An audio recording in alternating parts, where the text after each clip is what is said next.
So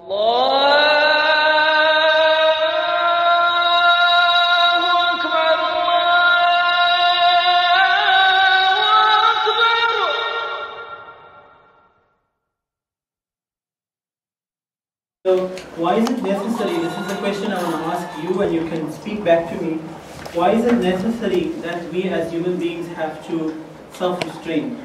Why is it necessary that there has to be a measure of self-control? Because you lose control even when you fast. You can lose control even when you fast. So maybe that's the reason why you're fasting, because fasting all your senses are heightened, so it's easy to lose control. And maybe that's one of the reasons why we fast to hold on to that control. But why? Is there anything else? Other reasons why we need to control? Think of the consequences of when you're out of control. What would happen to you?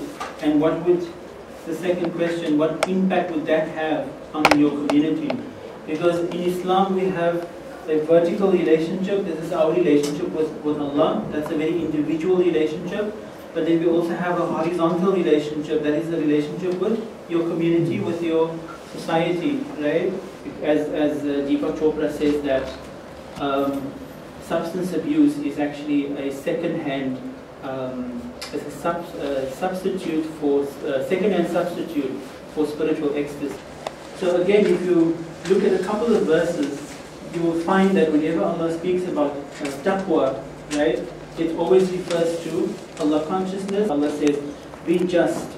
That is closest to self-control. So justice, if you have self-control, you automatically be a just person. And for Allah is well acquainted with all that you do. And in the middle it says, and be conscious of Allah. So there's a relationship between the justice, the self-control, and God consciousness. Allah says that only if you knew, if fasting is good for you, if only you knew. Also Allah says in the month of Ramadan, the Quran was sent down, a guidance to mankind, making things clear in guidance and clear evidence.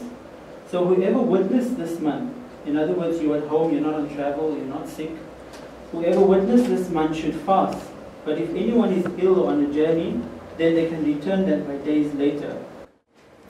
Yeah, there's a hadith also, that's a very strong hadith, that the Nabi Sallallahu Alaihi Wasallam said that the first 10 days of Ramadan is about rahmah, which is Allah's mercy. So Allah's mercy descends on the person that fasts for the first 10 days. Then the second 10 days of Ramadan is maghfirah, which is forgiveness. So Allah forgives the person who has entered into the second phase of Ramadan.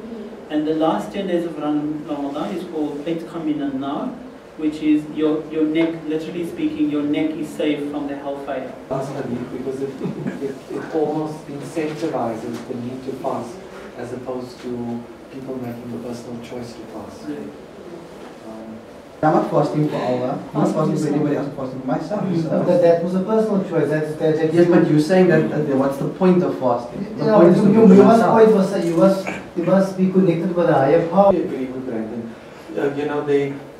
Each of us are in different stages of our spiritual evolution. And some of us just feel that we need to engage with restraint, and we need to engage with our own integrity of control and self-control.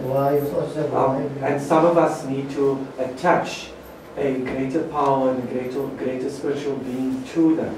And it's about where people are at different points in time in their life. You can speak to Allah or God or the higher being up there, whatever you call him, as long, number one, as you believe there is one up there. And that one up there, Allah or God, is all knowing, is all hearing. It's the most beneficial and merciful. So it doesn't just mean in the month of Ramadan you can speak to him.